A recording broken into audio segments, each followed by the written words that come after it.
Bonjour, aujourd'hui on se penche sur un sujet au cœur de l'anesthésie obstétricale, la prise en charge de la césarienne. C'est une intervention que l'on pratique tous les jours, mais attention, sa routine ne doit jamais faire oublier sa complexité. Chaque geste, chaque décision est absolument déterminant pour la sécurité de la mère et du bébé. Alors voyons ensemble comment on peut systématiser notre approche pour garantir les meilleures conditions possibles. La question fondamentale, celle qui doit vraiment nous obséder à chaque instant, c'est comment garantir une sécurité maximale. Pas juste pour la mère, pas juste pour l'enfant, mais bien pour le couple qu'ils forment. C'est le fil rouge de notre discussion. On va décortiquer ensemble les protocoles qui sont là pour ça, depuis l'arrivée de la patiente jusqu'à son retour en chambre. Alors, première chose, tout ne commence pas au bloc opératoire, loin de là.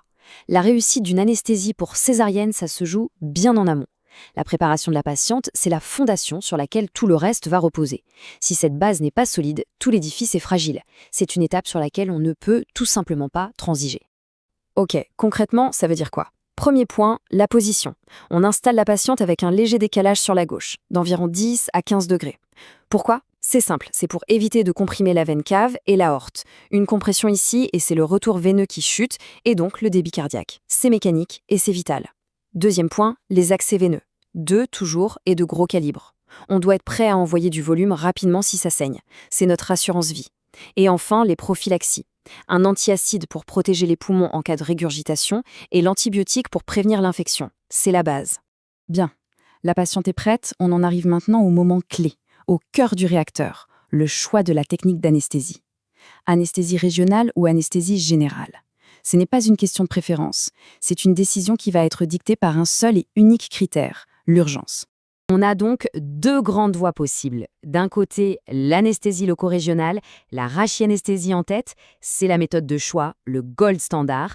Pourquoi? Parce qu'elle offre une analgésie parfaite et surtout, elle permet à la mère de rester éveillée, de participer à la naissance. C'est un point essentiel. De l'autre côté, l'anesthésie générale. Elle, on la garde vraiment pour les cas extrêmes. C'est notre option d'urgence absolue, quand il n'y a pas une minute à perdre.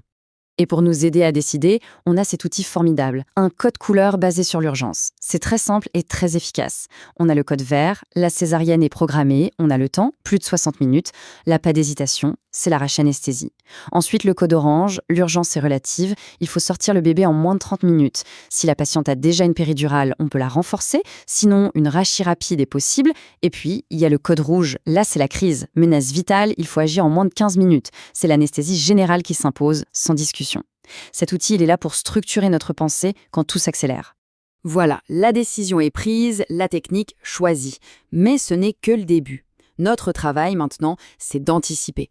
Anticiper les problèmes avant qu'ils n'arrivent. Gérer activement les risques les plus fréquents. C'est vraiment ça, notre valeur ajoutée. Et le premier risque qui nous vient à l'esprit, le plus fréquent, l'incontournable après une rachianesthésie, c'est bien sûr l'hypotension. La tension qui chute. La vraie question est comment on gère ça? Comment on fait pour que ni la mère ni le bébé n'en souffrent? La réponse tient en 2 points. Le premier, et le plus important, les vasopresseurs en prophylaxie. On n'attend pas que la tension baisse pour agir, on anticipe. On utilise des produits comme la phényléphrine pour maintenir la pression artérielle. C'est vraiment la clé. Deuxième point, attention au remplissage. On a longtemps cru qu'il fallait remplir massivement, mais non.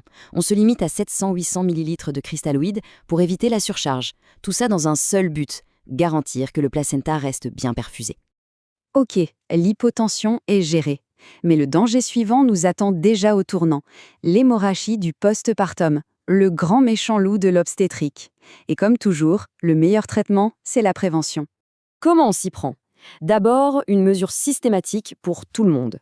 Dès que le cordon est clampé, on administre un utérotonique. Oxytocine, carbétocine, peu importe, le but est d'aider l'utérus à se contracter fort et vite.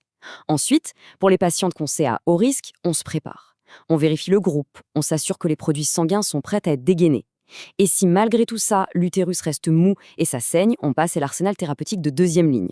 L'intervention est terminée, le bébé est là, mais notre travail, lui, n'est pas fini. On passe maintenant à la phase post-opératoire. Direction la salle de réveil, une étape tout aussi critique pour la sécurité et, point très important, pour le confort de la patiente. Qu'est-ce qu'on doit avoir en tête?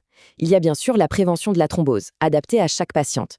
Il y a l'injection de Roflac pour les mères Rhésus négatifs, mais le vrai sujet, le nerf de la guerre en post-op, c'est la douleur. Et pour ça, la meilleure stratégie, c'est l'analgésie multimodale.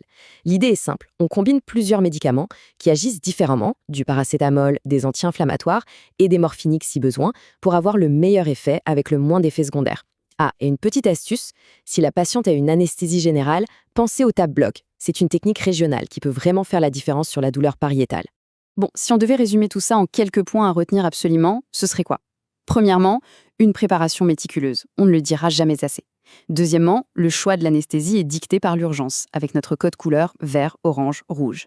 Troisièmement, on anticipe l'hypotension, on ne la subit pas, grâce aux vasopresseurs. Et quatrièmement, on vise un confort post-opératoire optimal avec une analgésie multimodale bien pensée. Voilà les 4 piliers d'une prise en charge réussie et sécuritaire. Pour finir, j'aimerais qu'on se quitte sur une question ouverte. On a vu ensemble des protocoles, des standards, c'est essentiel pour la sécurité. Mais la médecine, ça bouge tout le temps. Alors la question à se poser, dans chaque service, dans chaque équipe, c'est « et demain ? Quelle est la prochaine étape ? Qu'est-ce qu'on peut faire de mieux ? Quelle innovation va nous permettre d'être encore plus performants ?» C'est cette remise en question permanente qui fait avancer notre pratique. La réflexion est ouverte.